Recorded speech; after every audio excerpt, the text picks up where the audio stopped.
Alright guys, welcome back to this episode of Let's Play Trauma Team.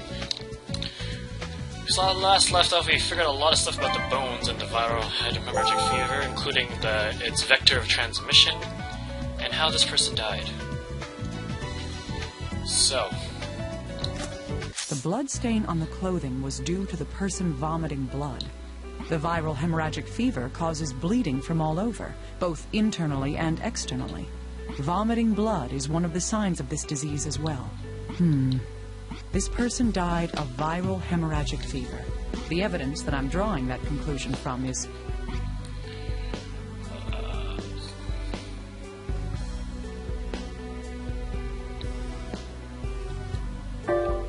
clothing was unchanged.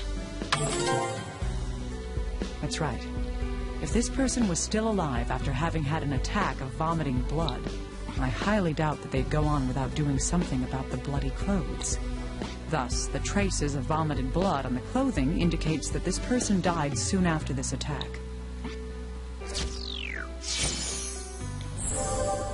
Solid evidence! We finally figured out the cause of death.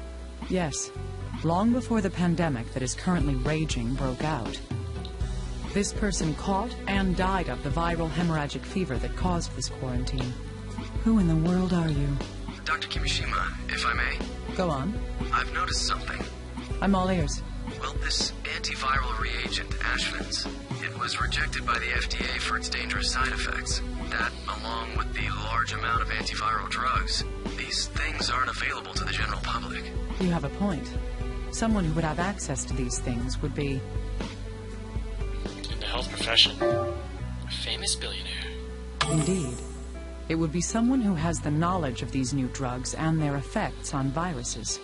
It would also be someone who has the authority to obtain such information from the medical community.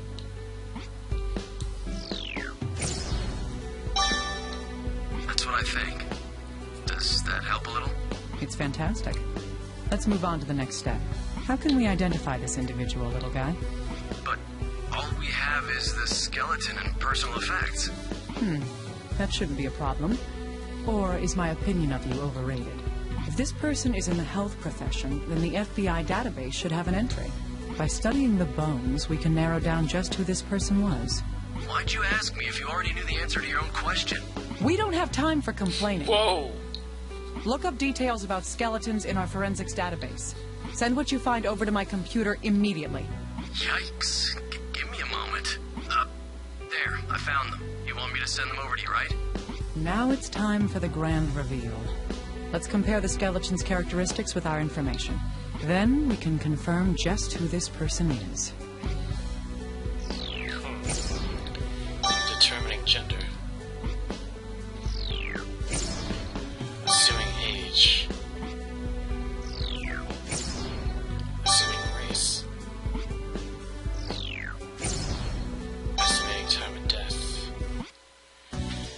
Okay, so for determining gender, I know like the hip bones, or the ilium bones, males are much more, female hip bones are a lot wider, and they have a wider opening too. Oh.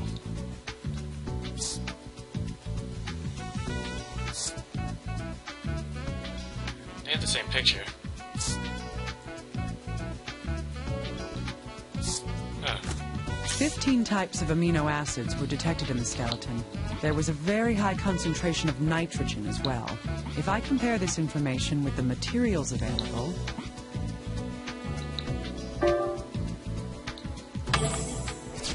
It just said it on the card. There's no way I could have known that. That's right. We can assume that this person died somewhere around 2 years ago. Someone had this disease 2 years ago? Long before this pandemic began? This fact alone won't get us anywhere. But if I consider it in light of other information...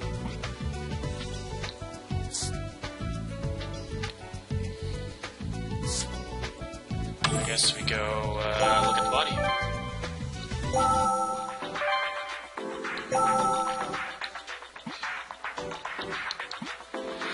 Look at this thing.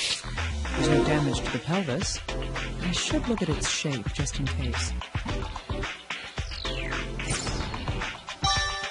we can determine something from the shape of the pelvis. We can determine... Alright, then let's look at the eyeballs. The skull has triangular orbital bones.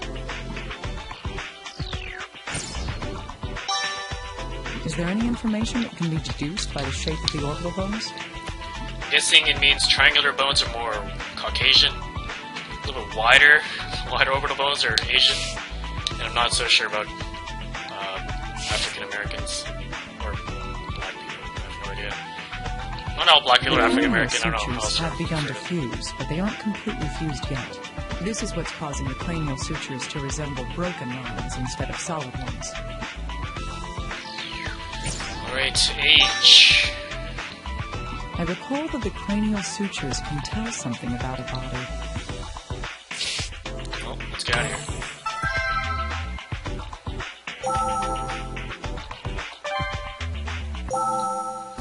Okay, let's put all this stuff together. Partial cranial sutures fusion. That's right. A person's age at death can be determined from the state of the cranial sutures. The cranial sutures here have partially fused, indicating that this person's age was... Oh, I didn't read it! God damn it. I have to guess. That was careless. 40s? Nope. 50s? Concentrate. There we go. I didn't even read the card. God damn it. Yes. The fusing is consistent with that of a person in their 50s. In other words, it means that this person was around 50 years old at the time of death. Let's go read the other ones.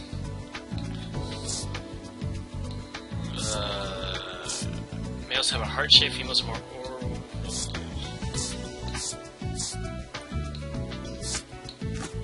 The German physician Blumenbach established a distinction of 5 major branches of human anatomy.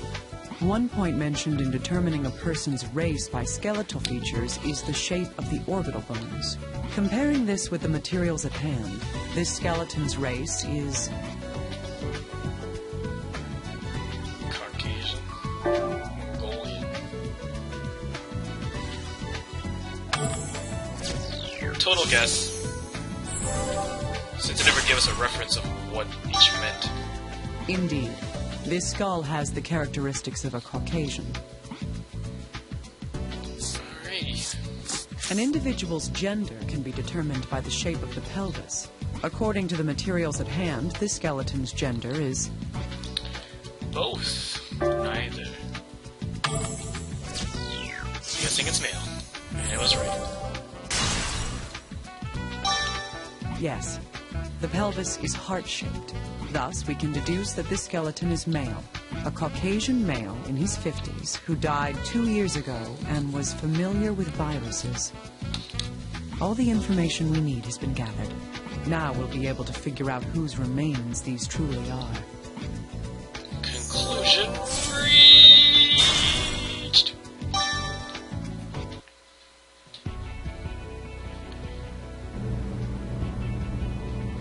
We couldn't identify this body after all.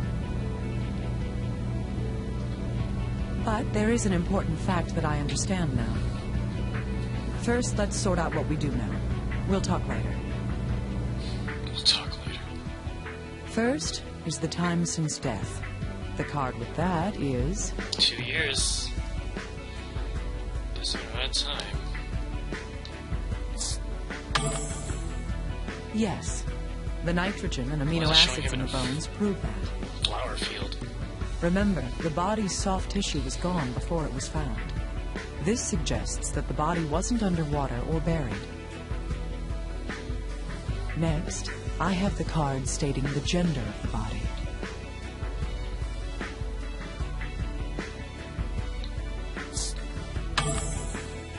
Correct. The shape of the pelvis, the face, and bones prove that. However, he had a thin build. He could hardly be muscular. How can you tell it from the skeleton? Next, the age. This card tells our findings.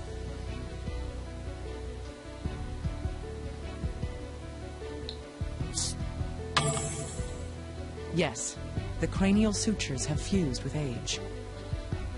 This proves that this person was at least in his 50s. It's possible to determine his race as well. This card shows my conclusion based on the evidence.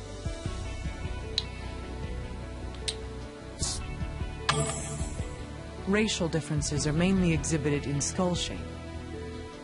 The eye sockets, cheekbones, nose ridge, it's clear.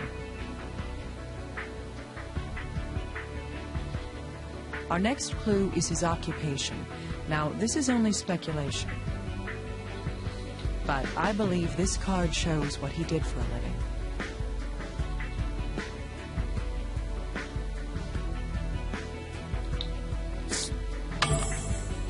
Yes, if the items belong to him, he was in medicine. In addition, it's likely that he worked in pathology.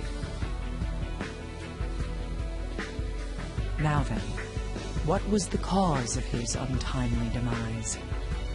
This card shows that reason.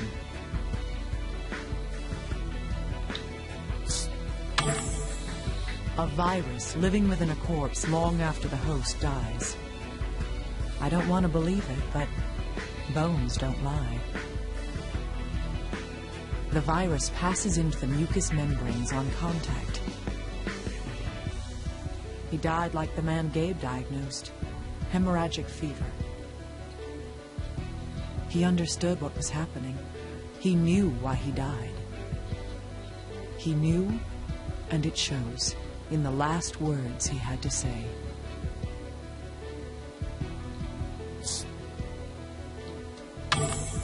My son, forgive me. I was enticed by the devil. That is the truth, illuminated by the light of this life. With this in mind, I can use the data to find an individual. He's... Who is he? Who is he? Hey! Hey, you listening? Where are you going? Just be quiet and follow me. We need to talk to the chief. Okay, good, they're gonna tell us. Chief, I'd like to speak with you.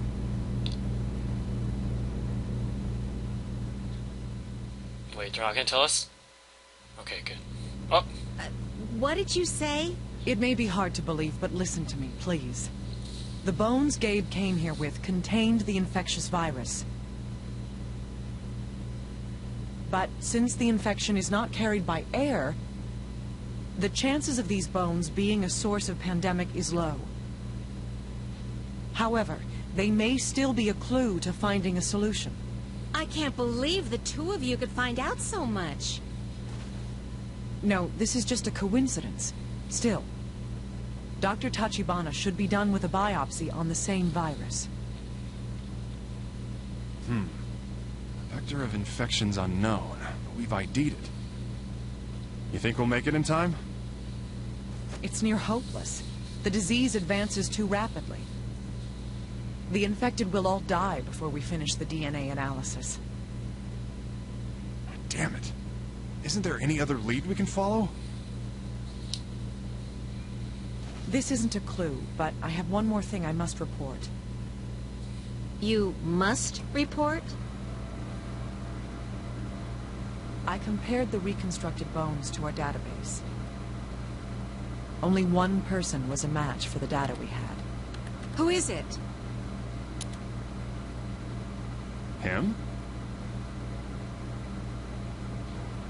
Yes, Albert Sartre, a professor of virology, who vanished after the Cumberland College incident. CRSO1's dad. Oh my god. The connections! Okay, I think that's pretty good. I'm gonna call this an episode. Thanks so much for watching, guys. That was a pretty big reveal. Pretty big reveal. Alright, find out what happens with Maria in the next episode of Let's Play Trauma Team. See ya!